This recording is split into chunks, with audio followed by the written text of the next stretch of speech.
অনেকেই বলে বিয়ের পর পরক্রিয়া করছে, ছি। পরক্রিয়া করাটা যারা নোংরা চোখে দেখে তাদের কাছেই ছি। আমার মনে হয় বিয়ের পর পরক্রিয়াটা মানেই যে শারীরিক সম্পর্ক সেটা কিন্তু নয়। পরক্রিয়া মানে হচ্ছে একটা ভালো একটা বন্ধুর দরকার। এমনও কিছু মানুষ আমি নিজের চোখে দেখেছি যে তাদের সাংসারিক জীবনে সুখী নয়, কিন্তু তাদের দিন রাত ঝগড়াঝাটি অশান্তি তাদের সাংসারিক জীবনে লেগেই রয়েছে। কিন্তু যে কথাগুলো বউকে বলা যায় না বা স্বামীকে বলা যায় না, সেই কথাগুলো ভালো একটা বন্ধু থাকলে তাকে বেশ বলা যায়। সে কোনো দিনও কথাগুলো লিক আউট করে না, কিন্তু ঘরের মানুষ কিন্তু একে ওকে বলে বলে বেড়ায়।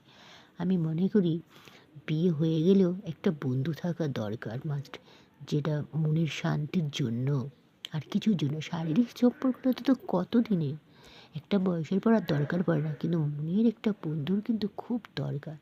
পরক্রিয়া যে খুব খারাপ আমি মানি না।